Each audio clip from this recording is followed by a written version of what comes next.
to Comedian versus Economist. My name's Adam, and we're joined as always by my little older brother and real life economist, Thomas. Hi, Thomas.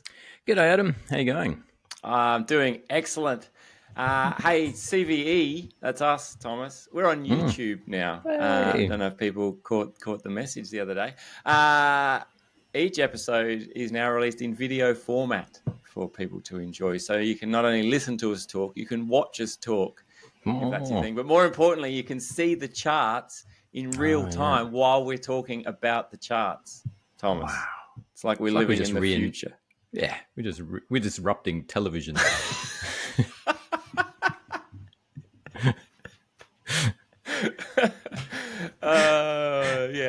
It will be broadcast at 7 p.m. Tuesdays.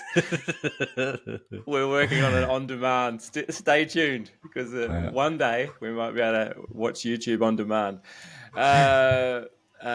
My favorite bit of the YouTube recordings, though, is just seeing where you're recording from each week, Thomas. Each week. Yeah. You just never know where he'll turn up. One day he's in the kitchen. Oh, now he's in the backyard. Now he's under the stairs. Yeah, I'm in my kid's bedroom this week. Total pro. It's like the Economist version of Where's Wally.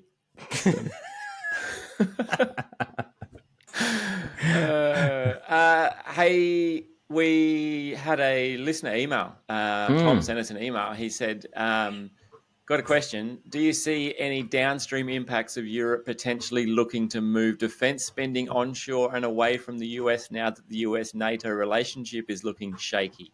Particularly wondering how it may impact Germany's economy. Thomas, is that something you can speak on? I mean, a little. 6 words or less. 6 words or less. Yes. Any questions? Yeah, I mean, this one of Trump's demands is that the NATO countries lift their own defense spending as a percent of GDP, saying that they're not putting enough into defense spending and just riding on the US's coattails. To the extent that they onshore that and make it and build that out of domestic industry could be a good thing. Typically, if you build a shipyard and start producing ships, that creates a lot of employment, and that has sort of downstream economic effects for your economy. Often been used in the past, actually. I think Hitler in the 30s, one of the first things he did to ramp up the German economy was to massively ramp up defense manufacturing, which created a whole bunch of jobs, created a lot of tightness in the economy, and the German economy kind of boomed with that defense spending. Right. He then had to pay for it, which involved invading Poland, but then that's a whole other story. Well, you win some, you lose some. Right. Okay. Oh, there you go. Well, thanks, Tom, and thanks, Thomas, for both your question and your answer. Let's crack on with the show. We've got a massive show coming up for you today. We got some jobs data because it's Jobs Week. Also, National Funeral Planning Awareness Week, Thomas. Right. Tough to know which one to focus on there. Wages continues to disappoint. Talking about mine, mostly. Not sure how everyone else is feeling. Most Americans think Trump is a strong leader, although they're much less sure about exactly where he's leading them. And there's been a boom in tequila sales, Thomas, though we should take that news with a grain of salt and a wedge of lemon. But first, Thomas, Amazon are primed to own everyone and everything. What's going on with Amazon? Yeah, this is my contender for most interesting chart of the year so far. I mean, there's been 5 of them, but we need a poll now that we're on YouTube. We're on all the socials. We can do polls, Thomas.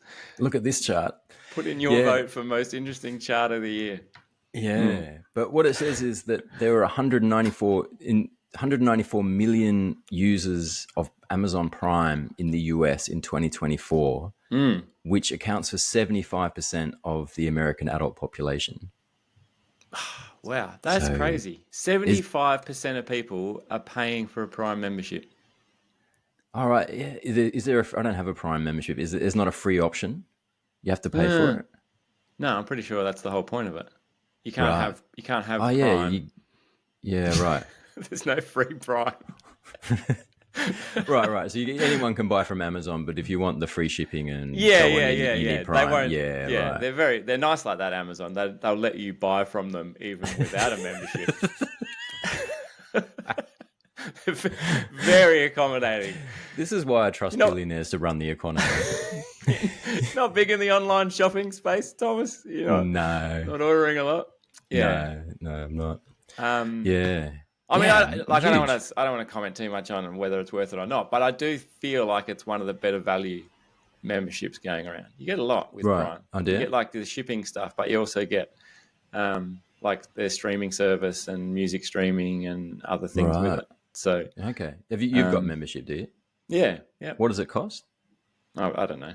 It's bundled up in all of my streaming services that I ignore and rarely use, and then It must be nice to be wealthy. Whatever.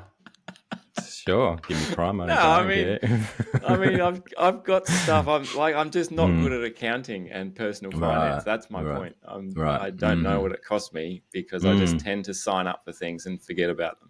Right. So you don't know what it costs, but you think it's good value for money. Well, anecdotally speaking, it's something like, I don't know, $8 a month or something. Okay. And so I remember it's cheaper than Netflix. Right. It's cheaper than Netflix, and you get streaming, which you also get with Netflix, but you can also buy things that you get shipped to your house. Right. In double quick time. Yeah. Okay. Yeah. I don't want to make this an ad for Amazon. They seem like they're doing fine with 75% of America paying for Prime memberships. I don't think they need me spruiking them, but it is. It's insane. Up from 26 million in 2013. So since launch, it's just been amazing. Yeah, all right. But what does this mean though for us the as a dystopian society? nightmare we're rushing towards? As a bunch of people who like to buy things. What does it mean? Yeah, I mean, I think the thing to remember with Amazon is that when Bezos launched it, he said, like, launched as an online bookstore, but the products were never the point. And what he always said is he wanted to control the pipes of commerce themselves. So it's not about the things that they're selling, but it's being the monopoly owner of the pipes of commerce itself. So all trade goes through Amazon. That's the ultimate realized vision for it. But if one company owns like water, if one company owned all the water pipes in the country, that's a problem. Or that creates a risk where that company just goes, we're just cutting this suburb off or whatever. At least I'd know who to talk to if I had a drain blockage, though. At the moment, there's a lot of finger pointing going on, Thomas. I had a blocked drain the other day. No accountability. Yeah. Yeah. Well, sometimes you just need a dictator to make the drains run on time. Oh, nice. Make the drains run on time. That's fantastic.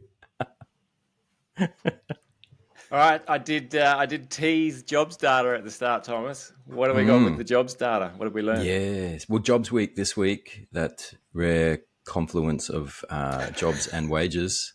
It's like a celestial event in the economics planning calendar. Service Awareness Week, don't forget. Yeah. So the strong run in the job market continues. Unemployment rate lifted a teensy bit to 4.1%. Still tracking well in line with RBA forecasts. It's just nothing but a good news story. Participation rate continues to lift to record highs. Full-time employment growth is strong. Right. So everyone's got a job. Everyone that wants a job's got a job. I mean, I'm sure there are people out there that don't. Yeah. But everyone's it's all nothing. So what do we to do? complain What do we about. do with this data? Right? We go, okay, good. Like this seems healthy. Like we're happy with it. Like everything's good. Do we just not change anything? Does this good news for Albanese going into an election? Kind of going like, hey, check it out. Data went up. Check like out my jobs. Teensy bit, 4.1%. Barely should have even mentioned it. What do we do? Well, I mean, I think it's all good. I mean, I think the only problem with it is that it's the sort of the one thing holding up more rate cuts. Right. Is that the RBA is worried about the job market. And Yeah, and it is surprising. Like you've got a chart here looking at it comparing to other OECD countries, like Justin Faber at Antipodes and Macro takes the sort of average of all the other OECD countries, and there's quite a in the latest sort of few months, quite a difference. So Australia's done really well compared to our international peers. Why? And Why are we doing better? I think it's largely health related spending, health related employment. Oh, right. So sort of the build out in the NDIS. Other countries aren't healthy enough to work. No, no, they're not. They're not investing massively in their health sector. A lot at the of moment. sickness. People with a lot of sick days in other countries. Australia, like ironically, famous for the sick day, for the sickie, still healthy. Probably focus on that point too long. Anyway. Yeah. So yeah, but I think health spending accounts for a fair bit of it. So it's public sector. Market employment's still pretty weak. It's all the public sector driving the jobs growth. Yeah. But yeah. Right. Yeah, the only thing, other interesting chart here I got, which I thought was interesting. This is the share of NILFs moving from full-time employment, to full-time employment. NILFs. NILFs. Not, this is an economics term, not in the labour force. So people who were outside the jobs market, who were not working and weren't looking for work. Right. What's that? Right, not in the labour market. Okay. NILF, not in the labour force. NILFs. Yeah. Oh, was that intentional? Yeah, we've come across MILFs in the past, thanks to like a very poor '90s, early 2000s Hollywood movie. Not aware of that one. American Pie. You don't know the MILF acronym? Oh, I think I've heard about it. Yeah. Right. Yeah. But yeah. I think I want to claim this one for the economics. We were calling these guys NILFs a long time before that. Really? I reckon. Yeah. It's surprising you didn't get as much traction as a B-grade Hollywood movie. I know. Okay. Yeah. Yeah. But so the share of NILFs moving to full-time employment was at record highs, has been since COVID. Yeah. So up to 2.2%. That's fallen off a cliff in the last 4 or 5 months, which is really interesting. Right. That's down to 1.4%. And it's not low. It's sort of back to sort of historical ranges. But it's a sharp drop off, which is really interesting. And it's sort of like the first chink in the labour force armour that we're seeing, that maybe this is the first sign that the labour market is weakening. And on that measure, potentially weakening quite quickly. Right. But other than that, everything's strong. So it's not a lot to hang your hat on, but it's an interesting chart. Could be the canary in the coal mine. You heard it here first on Comedian versus Economist. We're gonna on that bombshell. Yeah.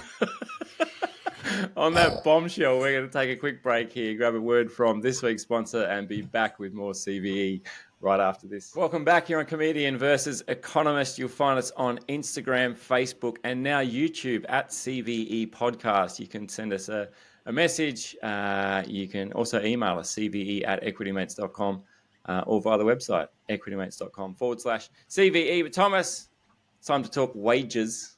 A lot of people in jobs. How are the wages looking for those people? Oh, terrible. Wages are tanking.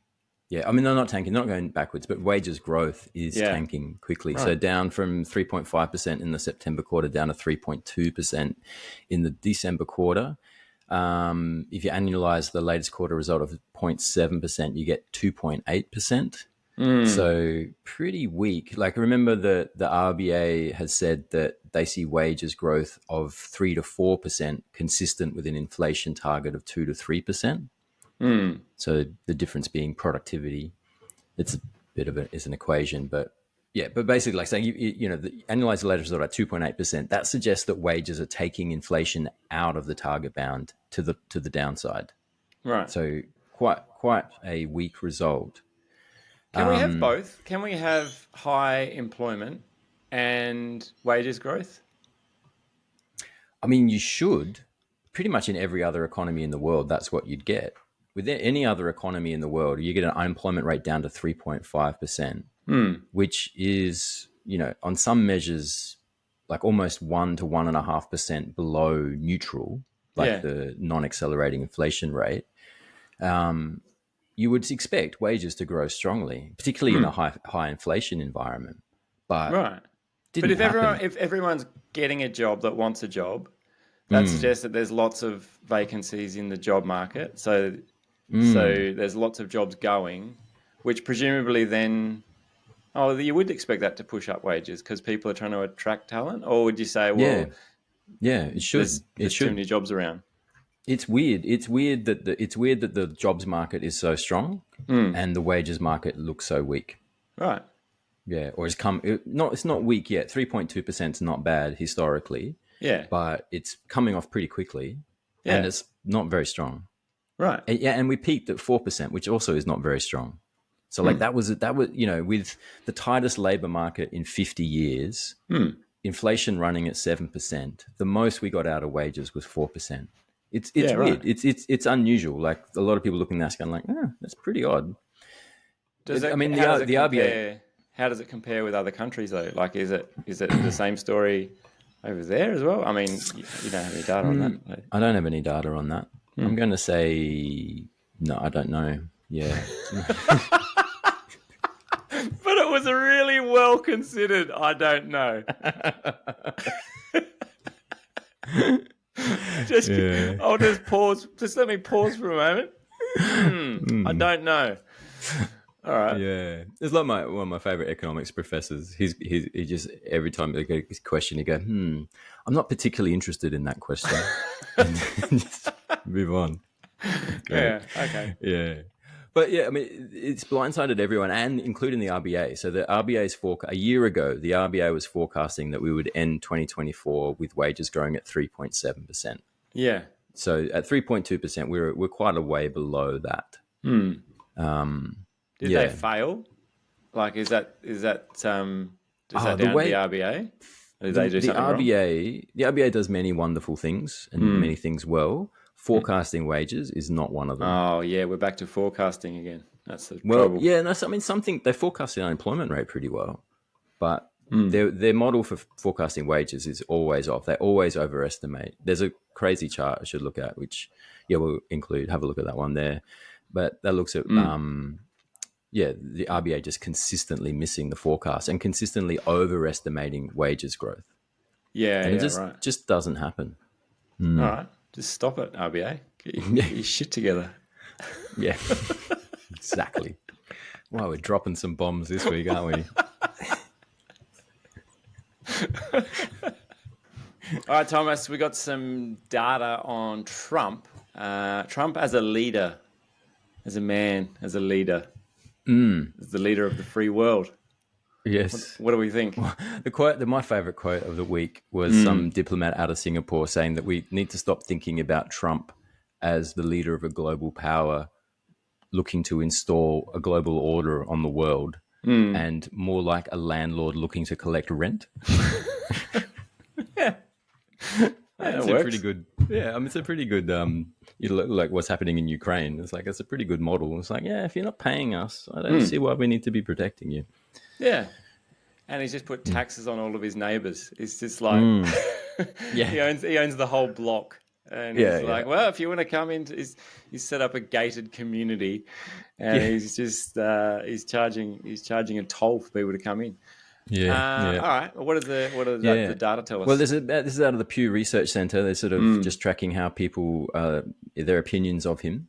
How he's going so far. Not surprisingly, Democrats across the board think he's rubbish. Okay.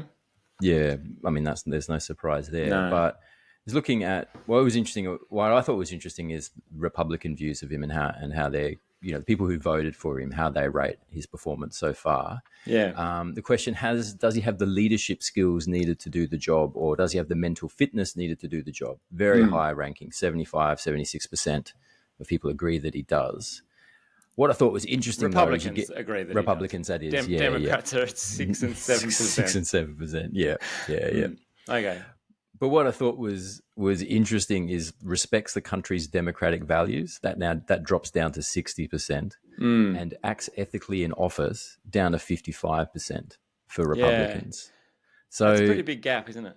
From 76% that says he's got the leadership skills to 55% of the same people, the same cohort that say he's acting ethically. But it's 45% people saying they're not confident that he's going to act ethically in office. Mm. Like that's pretty like. But I mean, gee, he does it well. but he does it well. Does it with yeah. And weirdly, it plays into his favor. Not having a reputation for acting ethically just anchors people's expectations in a way that's easier for him to work with. Yeah, true. I thought it was interesting that they included has the physical fitness needed to do the job. That's even a sort of question. I guess it's off the back of Biden and a lot of the Yeah. criticisms that Biden was asleep. Yeah. Yeah. for a lot of the time. But and this is, I mean, and this is where the data starts to get a bit pointless when you start going, the Democrats say 7% think he has the physical fitness, and Republicans say 65% say he has the physical fitness. Yeah.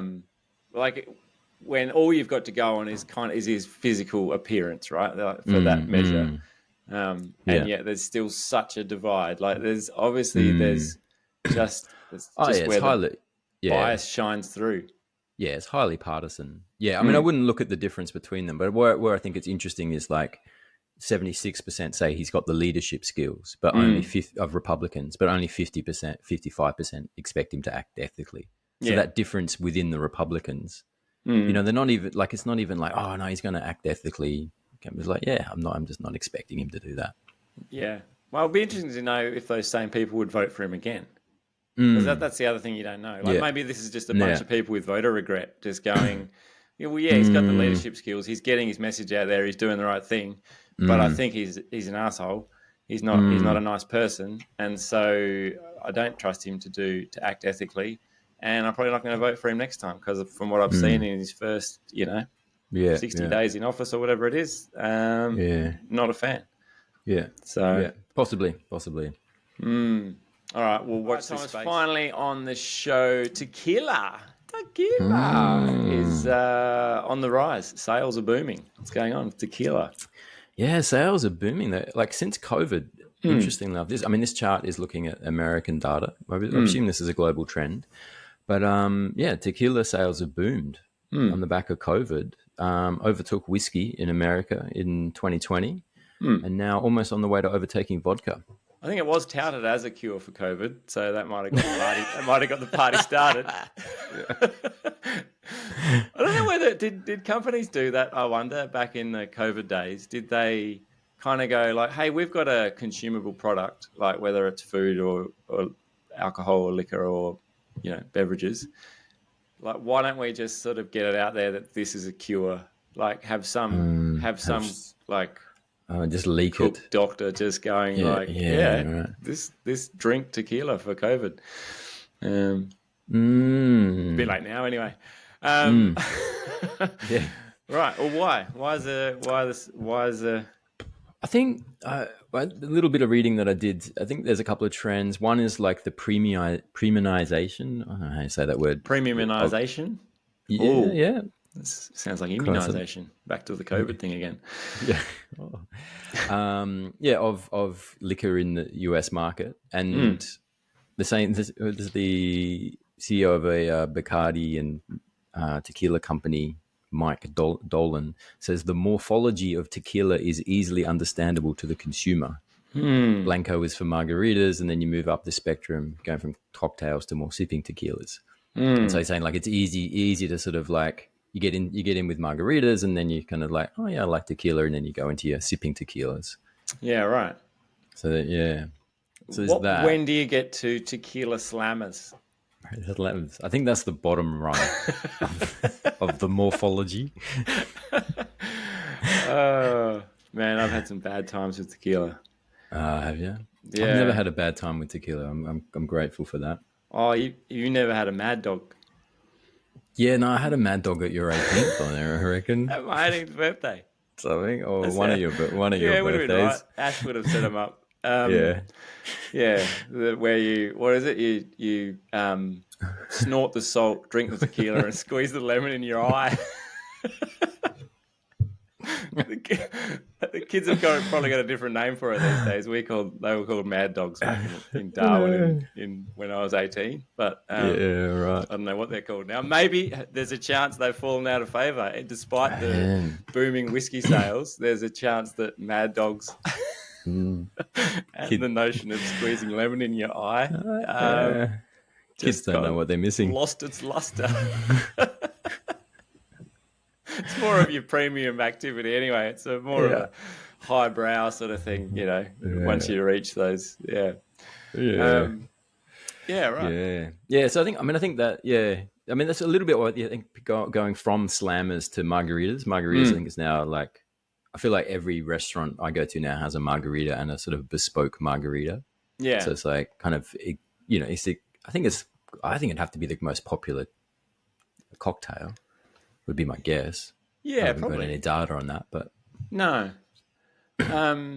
Yeah, I guess so. I mean, could this also be that like people are just loading up on tequila before the tariffs come in? Like most of the best tequila comes from Mexico, doesn't it? Yeah, almost all of it, I think. Yeah. Maybe people are just like writings on the wall, like literally it's on the wall between Mexico and the US. Need more tequila, please. No, I don't think so. It was. I mean, the trend lifted in 2020. Oh, okay. So yeah. And the other thing is you got celebrity endorsements. So The Rock has his own tequila brand. Does he? Yeah. Do you know what it's called? I think Tequila on the Rocks. Oh, of course it is. Even though no one drinks it like that. Yeah. I don't think it's that. I've got no idea. I'm just making that up. Right. But the other thing I was wondering about this is that tequila is the only alcohol that's an upper. All other tequilas are downers, so sort of have a sedative effect. Have a Mad Dog. That's a bit of a downer. Yeah, but no, like tequila itself, it lifts you up, lifts your spirits more than that. And I just wonder, in the kind of context of like, we're talking about people working in their dreams. Last week and sort of the drive for productivity. Maybe people are like, I can't afford to have a downer. The downers. I need that upper to sort of maintain the buzz and do all the things I need to do. People aren't drinking it at work. They're not like go out for coffee in the morning. How about we have some slammers instead? Get this really get this productivity driving in the afternoon. No more like if you're exhausted after a long day of work, right? And then you got to go out and hang with friends or meet clients or whatever and be social. You've got to go out, hang with friends. You make it sound like you really don't want to. Then you've got to go out and spend time with friends and loved ones. It's a drag. Only way you get through it. Some tequila. Some uppers. Uppers. But no, like people, you're tired after a long work day. You want to, you need a little bump along. Maybe that's why. I think that's the appeal of margaritas. I reckon is that they're a high vibes kind of drink. Yeah, right. I was looking at tequila cocktails earlier, and there's one called a Bloody Maria, which I presume is a twist on the old Bloody Mary. And I've just always just accepted Bloody Mary. I never thought too much about the name. It's a bit weird. Yeah. But then I heard Bloody Maria, and it sounded a bit more shady. Doesn't it change the tone of that drink? Yeah. It sounds like an exhausted parent almost. Bloody Maria. Done it again. Put your shoes away. All right, let's leave it there. Thank you so much for tuning in. We'd love it if you told someone else you know about CVE Podcast. If you think they would enjoy it, make sure you spread the word. That would very much appreciate it. Better still, why not send them the YouTube channel link at CVE Podcast? They can watch us talking about tequila and wages and jobs. So yeah, do that. But thank you so much for tuning in. We really do appreciate it. But that is all for us for this week. Until next week, it's bye for now.